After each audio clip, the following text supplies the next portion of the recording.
Ao que tudo indica, o ano de 2025 entrará para a história como um momento em que boa parte da população brasileira descobriu que, para ser premiado nas principais categorias do Oscar, não basta ter realizado um trabalho artístico de excelência. Na verdade, isso sempre esteve em segundo plano. O que importa mesmo é saber vender o seu peixe e convencer os votantes da academia de que o seu produto, e sem romantismos, por favor, para a indústria hollywoodiana, filmes são, antes de mais nada e acima de tudo, mercadorias com diferentes níveis de potencial de venda. E venda significa dinheiro, que pode virar muito, mas muito dinheiro. Ou seja, em última análise, estamos falando de negócios, status, poder, envoltos no lastro de uma disputa. E para haver disputa, devem existir adversários competindo pela vitória. E com quais armas esses combatentes batalham? É aí que entra a famigerada campanha, a articulação dos bastidores, estratégias de convencimento, influência, barganha, mexer os pauzinhos, sabe? O famigerado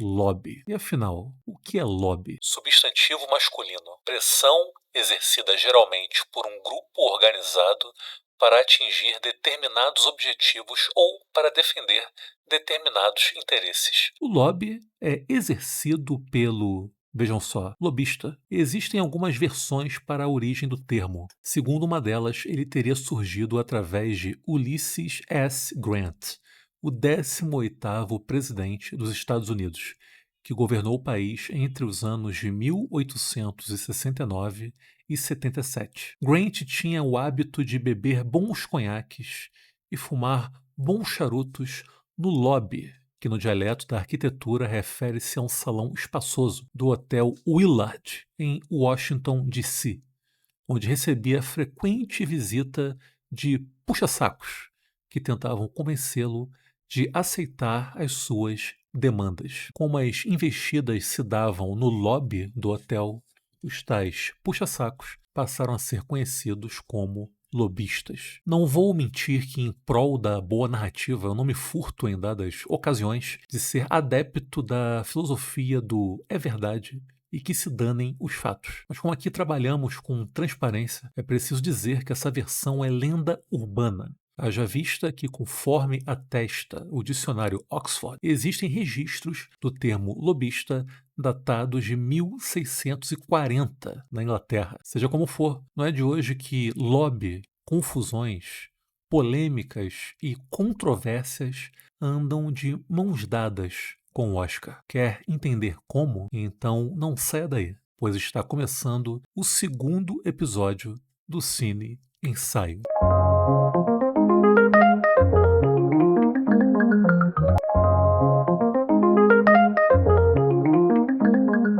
Antes, porém, peço a você, sim, você mesmo, que inscreva-se nesse canal, fortaleça com seu like, comente e compartilhe. Faça a sua parte para que o nosso conteúdo possa chegar cada vez a mais pessoas. Beleza?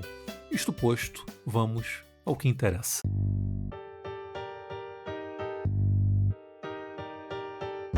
1929 foi um ano marcado por importantes efemérides, como a Grande Depressão, os nascimentos de Martin Luther King, Roberto Gomes Bolanhos, Hebe Camargo e Fernanda Montenegro, a fundação do América de Três Rios e, finalmente, a primeira edição do Academy Awards. O Oscar é certamente a premiação cinematográfica mais famosa e celebrada no mundo. Um verdadeiro sinônimo de luxo, glamour, vestidos que valem o preço de um apartamento de classe média desfilando pelo tapete vermelho, o creme de la creme do show business, atores e atrizes lindíssimos, executivos milionários e toda a sorte de cafonice que é praticamente intrínseca a essa cerimônia. Mas nem sempre foi assim. Em 11 de maio de 1927, era fundada a Academia de Artes e Ciências Cinematográficas, cuja sigla é AMPAS.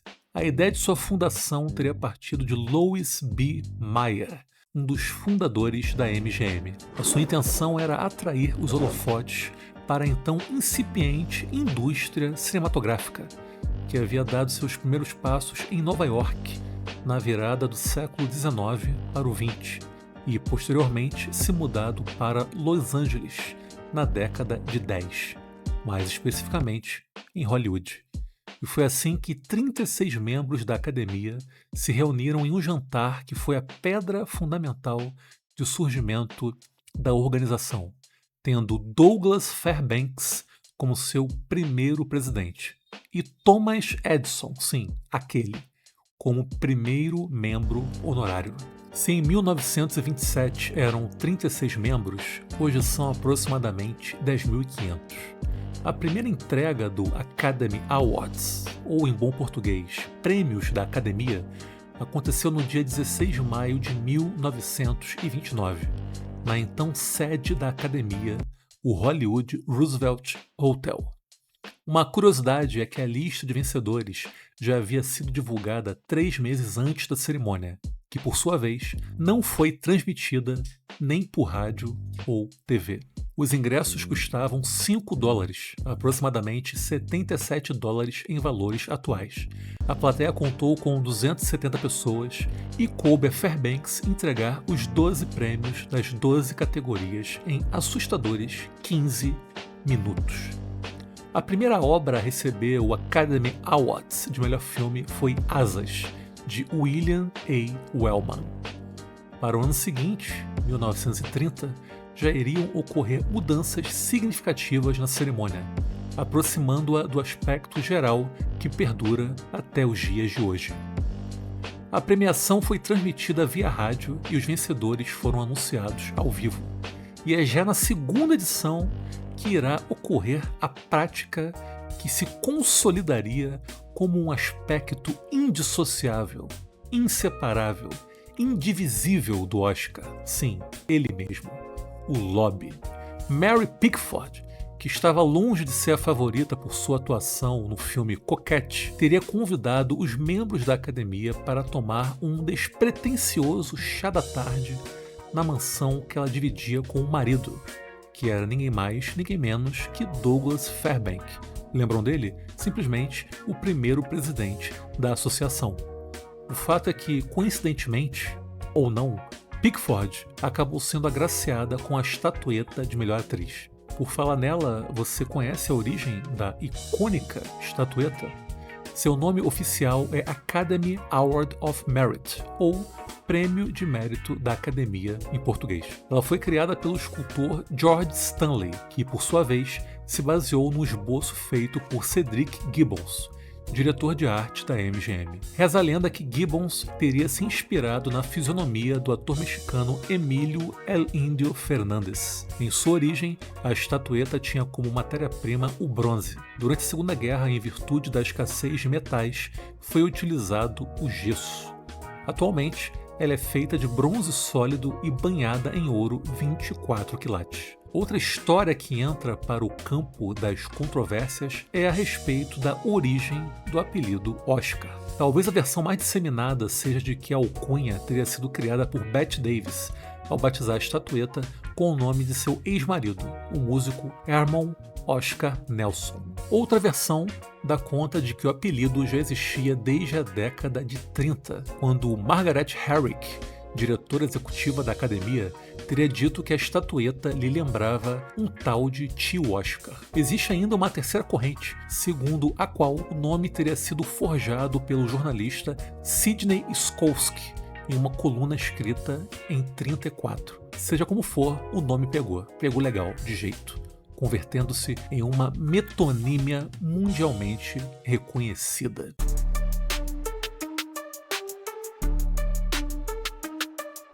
É chegada a hora de nos aprofundarmos naquilo que o povo tanto gosta. As tretas, fofocas, infâmias já ocorridas antes, durante ou depois da premiação. Já adianto que a lista é um pouco extensa e que, por conta disso, algumas polêmicas precisaram ficar de fora.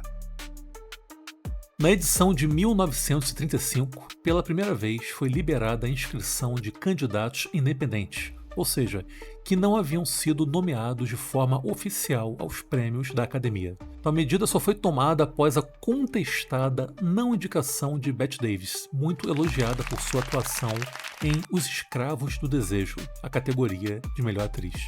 O alvoroço foi tamanho que a Academia optou por liberar as inscrições de não indicados. Porém, nem isso foi suficiente para garantir a vitória da atriz, que perdeu a estatueta para Claudette Colbert, de Aconteceu Naquela Noite. No ano seguinte, Hal Moore, que não havia sido indicado oficialmente, mas foi inscrito graças à pressão da Warner Brothers, ganhou o Oscar de melhor fotografia por Sonho de uma Noite de Verão. E assim teve fim a curtíssima carreira da campanha de inscrição. Em 1939, Hattie McDaniel entrou para a história ao se tornar a primeira pessoa preta a vencer um Oscar por seu papel em E o Vento Levou. Um fato marcante e louvável, mas que, quando analisado de perto, escancara o grotesco racismo institucionalizado que era tratado com plena normalidade nos Estados Unidos daquele período. Hattie, que foi um dos grandes destaques do filme, simplesmente se viu impedida de comparecer à estreia em Atlanta, realizada em um local que só permitia a entrada de brancos. Durante a cerimônia do Oscar, ocorrida no hotel The Hollywood Roosevelt, partidário da segregação racial, ela foi obrigada a sentar-se em uma mesa distante dos demais, junto de sua acompanhante e um empresário, que era branco. Até mesmo em seu leito de morte, Hattie McDaniel foi vítima de racismo. Falecida precocemente em 1952, aos 59 anos, ela foi impedida de ser enterrada no cemitério de Hollywood, conforme era seu desejo, pois a instituição vetava o velório de pessoas que não fossem brancas. Um atroz absurdo. Dirigido e protagonizado por John Wayne, O Álamo chegou à cerimônia de 1961 com 7 indicações, mas voltou para casa com apenas uma conquista, a de melhor mixagem de som. Naquela altura, o Oscar já estava amplamente consolidado como a menina dos olhos da indústria hollywoodiana. Ter destaque na premiação significava obter o certificado de grife, que era a garantia de sucesso de bilheteria. Sabendo disso, John Wayne investiu grande parte de suas economias na campanha de O Álamo. Ele organizou exibições privadas para membros votantes e contratou o publicitário Russell Birdwell, o mesmo de E o Vento Levou, para ser o seu marqueteiro. Birdwell vendeu o filme como um épico patriótico. Em anúncios veiculados nos principais jornais estadunidenses, ele chegou a publicar que quem não votasse no filme de John Wayne era anti-americano. A campanha ficou tão apelativa que o próprio John Wayne, pressentindo que estava dando um tiro no pé, demitiu o publicitário e tentou consertar a cagada por meio de notas nos jornais, através de sua produtora, onde afirmava respeitar a liberdade de escolha dos votantes. Mas eis que seria dado o tiro de misericórdia que aniquilaria de uma vez por todas as chances do filme. T. Wills, que concorria a ator coadjuvante por sua atuação na obra, contratou um publicitário chamado, atenção, W.S. Wojciechowicz, ou algo próximo disso, vulgo Bow Wow. E o sujeito foi responsável por uma campanha marcada por anúncios completamente bizonhos, apelando para o sentimentalismo tacanho e colocando Wills como o representante dos Texas Cousins, primos texanos, que estariam rezando pela sua vitória da mesma forma que os texanos rezaram antes de morrer defendendo Álamo. E lá foi John Wayne mais uma vez tentar consertar a burrada alheia.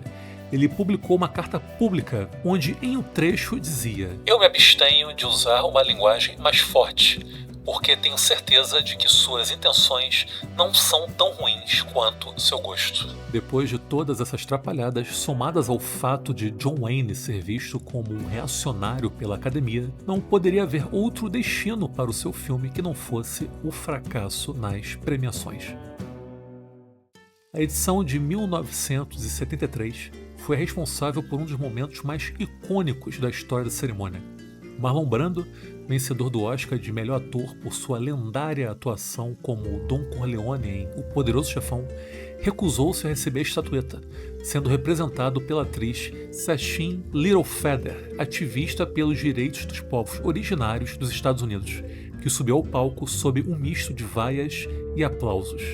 A ideia de Brando era protestar contra a forma pela qual os nativos estavam sendo tratados pelas indústrias cinematográfica e televisiva. Após a morte de Littlefeather em 2022, suas irmãs disseram em entrevistas que a atriz teria mentido a respeito de sua origem indígena e que, na verdade, seu pai possuía ascendência mexicana sem nenhum parentesco com os nativos daquele país.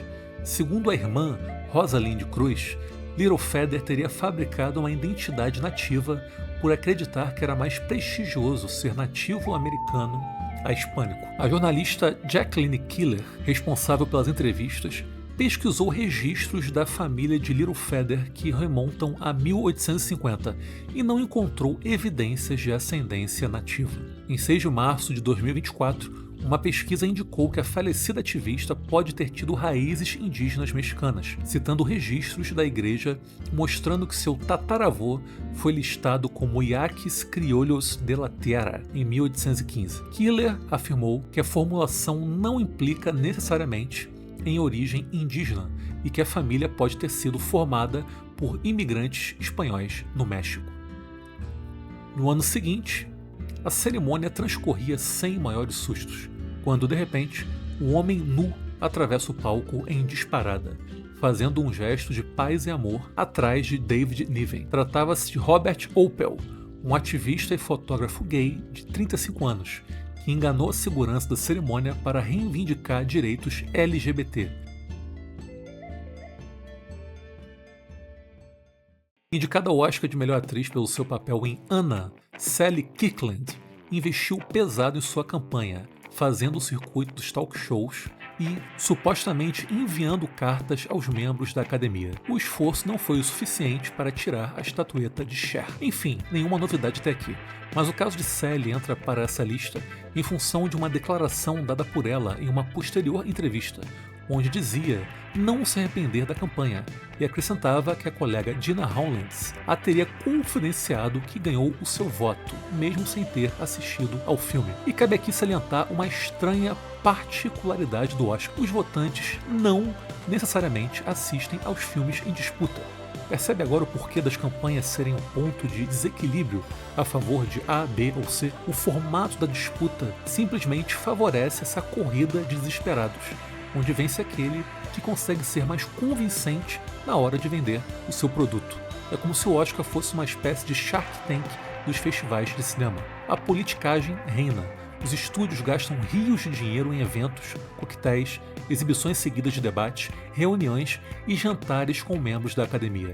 Existe toda uma agenda de compromissos focada exclusivamente em emplacar a candidatura do seu filme e dos profissionais que nele trabalharam, incluindo atores e atrizes, fotógrafos, cenógrafos, maquiadores, etc. Além da troca de favores que ocorrem por debaixo do pano, tipo aquele presentinho, sabe? Um vinho de boa procedência, uma linda cesta de café da manhã lotada de chocolates belgas e, é claro, a promessa de que o votante possa, num futuro não tão distante, trabalhar com alguém que tenha conseguido uma vaguinha na premiação. Passam os anos, as décadas e as polêmicas continuam. Por se tratar de episódios mais recentes e que estão mais frescos na memória coletiva, não vou me aprofundar tanto nessas questões. A 87ª edição do Oscar, realizada em 2015, marcou a primeira vez em quase uma década que nenhum ator negro foi indicado, mesmo com Selma concorrendo a melhor filme. O cenário de exclusão se repetiu em categorias como melhor direção, roteiro e fotografia, que não tiveram presença feminina. Essa falta de representatividade gerou indignação e impulsionou as hashtags OscarSoWhite e WhiteOscar, que rapidamente ganharam repercussão nas redes sociais. Na 89ª edição do Oscar de 2017, um erro sem precedentes aconteceu quando La La Land foi anunciado erroneamente como o vencedor de melhor filme, enquanto o verdadeiro ganhador era Moonlight. A confusão causada por um equívoco com o envelope de anúncio só foi corrigida depois que a equipe de La La Land já havia começado seus discursos de agradecimento. Essa aqui você certamente ainda se lembra. Na cerimônia de 2022, Will Smith surpreendeu a Deus e o mundo ao dar um senhor tapa no meio da cara de Chris Rock, depois que o comediante fez uma piada sobre a aparência de Jada Smith, esposa do ator, que sofre de alopécia. O episódio teve grande repercussão, gerando discussões sobre ética, comportamento em eventos públicos e a responsabilidade dos artistas como referências. Além disso, reacendeu o debate sobre os limites do humor e o respeito às pessoas envolvidas.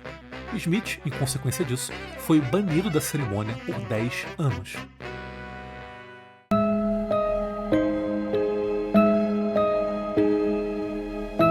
A Miramax é uma produtora que foi fundada pelos irmãos Bob e Harvey Weinstein em dezembro de 1979.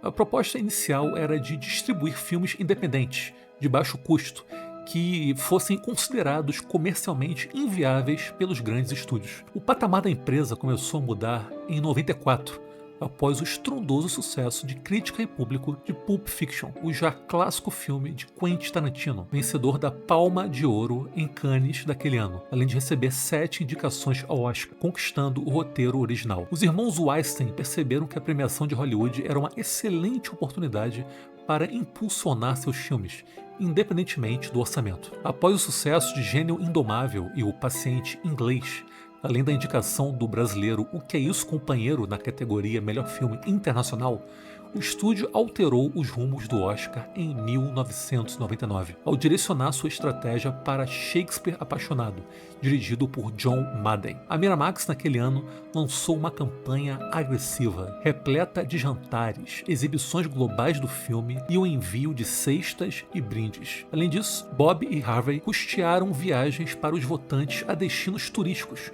onde exibiam materiais promocionais do longa que buscavam favorecer. O estúdio também inovou ao contratar um publicitário exclusivamente para coordenar a campanha de premiações, algo inédito até então. Durante a pré-temporada, O Resgate do Soldado Ryan, de Steven Spielberg, havia surgido como grande candidato a bicho-papão do ano, enquanto Shakespeare Apaixonado era encarado como o azarão. Mas após as indicações, o jogo virou. Shakespeare Apaixonado foi indicado a 13 categorias, vencendo com Gwyneth Paltrow em Melhor Atriz, desbancando a favorita Cate Blanchett por Elizabeth e Fernanda Montenegro por Central do Brasil, para a imensa tristeza da nação brasileira, e conquistando o prêmio máximo de melhor filme. O outro filme apadrinhado pela Miramax, A Vida é Bela, levou os prêmios de melhor filme estrangeiro e ator para Roberto Benigni. Com um investimento de aproximadamente 25 milhões de dólares, Shakespeare Apaixonado arrecadou quase 300 milhões mundialmente, tornando-se o segundo maior sucesso da Miramax, atrás apenas de Chicago, musical vencedor do Oscar de melhor filme em 2003. A campanha extravagante dos irmãos Weinstein levou a academia a adotar restrições, o envio de presentes, o custeio de viagens especiais para votantes e qualquer evento após a divulgação dos indicados, exceto exibições do filme, foram proibidos. Vale lembrar que a Miramax foi a distribuidora internacional de Cidade de Deus, investindo na campanha que culminou com 4 indicações do filme para o Oscar de 2004. Atualmente, Harvey Weinstein cumpre pena em uma penitenciária de Nova York após ter sido condenado em maio de 2018 por violência sexual. Bom, aconteça o que acontecer, a cerimônia de 2025 terá um gosto especial para nós, brasileiros, em função das indicações de Ainda Estou Aqui, aos prêmios de Melhor Filme Internacional e Melhor Atriz para Fernanda Torres. Por falar nisso, a categoria onde a brasileira concorre está sendo o palco de uma das mais agitadas campanhas dos últimos anos. Já teve blackface de 2 décadas atrás vindo à tona para tentar atrapalhar nossa conterrânea, vídeo de Demi Moore, à época com 19 anos, beijando um garoto de 15 na boca, e todos os infelizes, para dizer um mínimo, tweets desenterrados de Carla Sofia Gascon, a protagonista de Emília Pérez, que, ao que tudo indica, enterraram de uma vez por todas as suas chances de levar para casa a estatueta de melhor atriz. Podem ter certeza de que a partir do próximo ano terão profissionais sendo contratados para fazer uma investigação minuciosa nas redes sociais de indicados à procura de possíveis publicações que possam manchar suas reputações e aniquilar as chances de uma conquista. Então, na próxima vez que você pensar em se lamentar pela baixaria que tomou conta dos noticiários há cerca de um mês da premiação, ou de que é um absurdo tal filme ter sido ou não indicado ao Oscar, lembre-se de que esse tipo de jogo sujo não é exceção, mas sim regra na história da premiação. No fim das contas, o Oscar é uma grande rinha de produtores multimilionários brincando com as suas valiosas peças no xadrez do infame show business. Quem manda aqui é o dinheiro na linha do horizonte, de preferência sem grandes riscos. Por isso que a maior parte dos filmes vencedores do prêmio máximo são medianos. E mais do que isso, inofensivos, água com salsicha, sem sal, filmes que não possuem um caráter minimamente contestatório. Óbvio que existem exceções à regra, como o excelente Parasita, mas não se iluda, mesmo o filme sul-coreano teve que dançar conforme a música e seguir à risca a cartilha da boa campanha para se tornar a primeira obra em língua não inglesa a conquistar o Oscar de melhor filme. E no caso em questão, ainda existe a presença do soft power, se pensarmos na Coreia do Sul como um histórico aliado dos Estados Unidos no plano geopolítico. Mas esse é um assunto para outro momento. Enfim, da mesma forma que Fernanda Torres e a equipe de Ainda Estou Aqui tiveram que participar de muito evento pelos Estados Unidos para que a candidatura do filme ganhasse visibilidade e, consequentemente, força. Por isso, mais uma vez eu digo, sem romantismos ou maiores ilusões. Como já dizia o poeta, o jogo é jogado e o lambari é pescado. De resto, não custa lembrar que tá liberado ter um olhar duramente crítico sobre o Oscar e ainda assim se permitir torcer pela vitória de nossos escolhidos. E já que, por um capricho do destino, a cerimônia de 2025 vai cair justamente num domingo de carnaval, fica o meu desejo de que surjam dezenas, quem sabe centenas de blocos por esse Brasil afora, celebrando uma inédita conquista para o cinema brasileiro. E aí, já separou a sua máscara de Fernanda Torres?